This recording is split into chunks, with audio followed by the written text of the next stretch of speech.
নমস্কার দর্শক বন্ধুরা, মন মাতানো রান্নাঘরে আমি ঝুনু আপনাদের স্বাগত জানিয়ে আজকের রেসিপি আপনাদের সঙ্গে শেয়ার করতে চলেছি কলা পিঠে।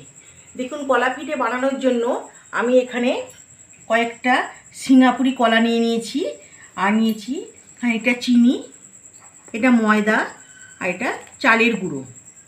দেখুন, করে আমি এই বাটির মধ্যে ময়দাটা দিয়ে দিলাম।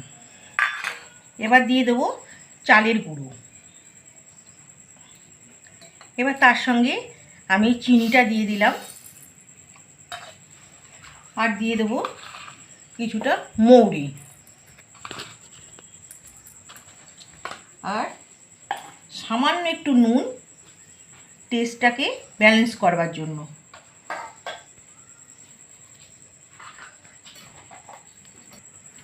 এবারে আমি সব উপকরণগুলোকে দিয়ে একটুখানি মিশিয়ে নিচ্ছি।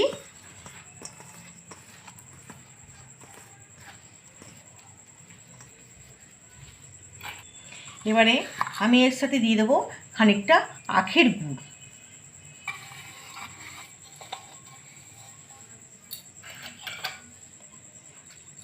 এবারে কলাগুলোকে এক এক করে আমি এর মধ্যে দিয়ে দেবো।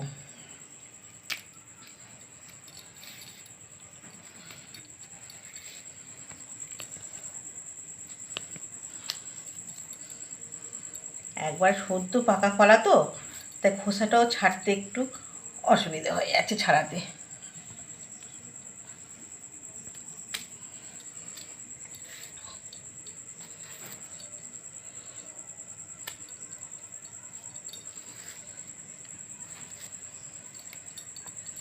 এই কলাগুলোকে এভাবে ছাড়িয়ে আমি এর মধ্যে দিয়ে দিচ্ছি। আমি ছাড়িয়ে এর মধ্যে নিয়ে নিলাম। এবার কলাগুলোর সাথে আমি এটা ভালো করে মেখে নেব।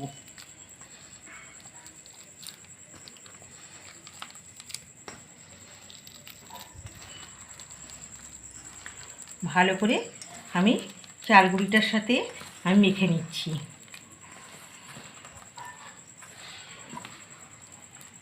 দেখুন, ঠিক এইভাবে আমি চাল গুঁড়ি ময়দার সাথে কলাটাকে মেখে নিয়েছি। এবার চলুন আমি এগুলোকে ভেজে নিই।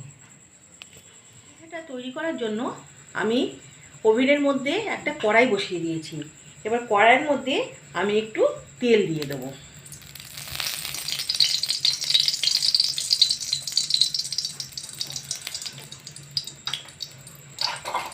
এবার এই তেলটাকে আমি চারিদিকে একটু ছড়িয়ে দিচ্ছি।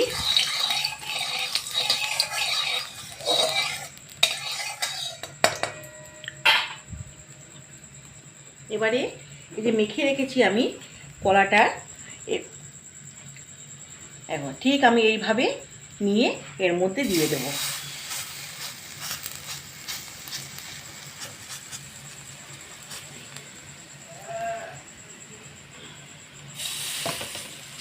এইভাবে আমি পিঠেগুলোকে এইভাবে আমি বানিয়ে নিচ্ছি।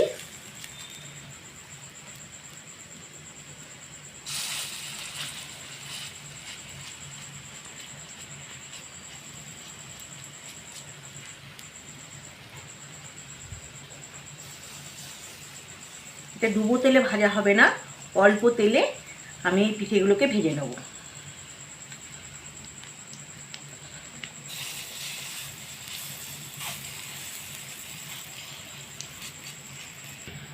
এবারে আমি এই বড়া পিঠেগুলোকে উল্টে দিচ্ছি।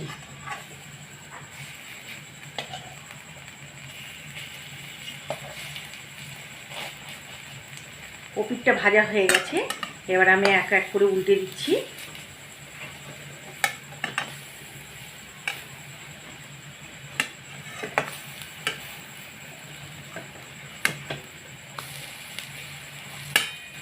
এবারে এই পিঠটা আমি ভালো করে ভেজে নিচ্ছি। এই পেছনের পিঠটাকে ভাজবার জন্য আমি আরেকটু তেল ছড়িয়ে দিচ্ছি।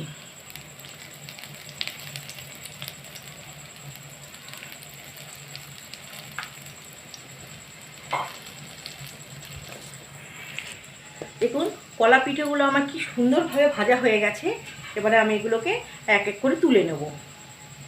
দেখুন এই পিঠটাও খুব সুন্দর ভাজা হয়ে গেছে। এবার আমি এক এক করে তুলে নেব।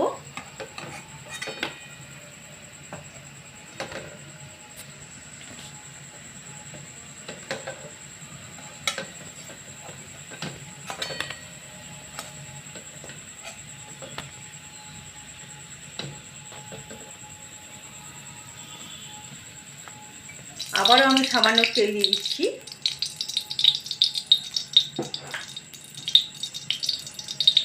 ঠিক একইভাবে আমি কলাগুলোকে ঠিক এইভাবে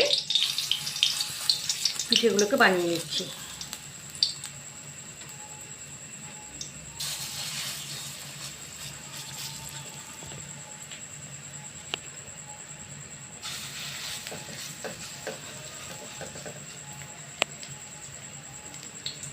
এই কলা পিঠেটা দেখতে যতটা সুন্দর, খেতে কিন্তু তার থেকেও বেশি সুন্দর। বাড়িতে অবশ্যই এভাবে বানিয়ে খাবে, খুব ভালো লাগবে। ছোট বড় সবাই খুব পছন্দ করবে। অনেকভাবেই তো আপনারা কলার ফুলুরি খেয়েছেন, কিন্তু কলার পিঠে কি এভাবে বানিয়ে খেয়েছেন? এভাবে অবশ্যই বানিয়ে খাবেন।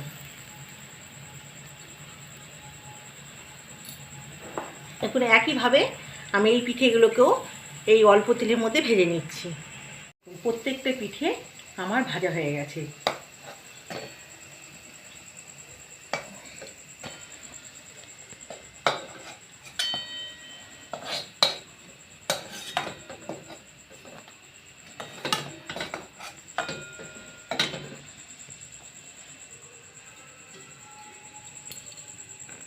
দেখুন কলা পিঠেটা কতটা লোভনীয় হয়েছে দেখতে, খেতে কিন্তু সত্যিই খুব সুন্দর।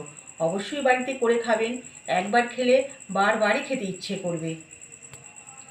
তা কেমন লাগলো আমার এই রেসিপিটা? যদি ভালো লেগে থাকে তো প্লিজ আমার এই চ্যানেলটিকে সাবস্ক্রাইব করুন, লাইক করুন, শেয়ার করুন। আরও ভালো ভালো রেসিপি দেখবার জন্য আমার চ্যানেলটিকে সাবস্ক্রাইব করতে একদম ভুলবেন না। ধন্যবাদ।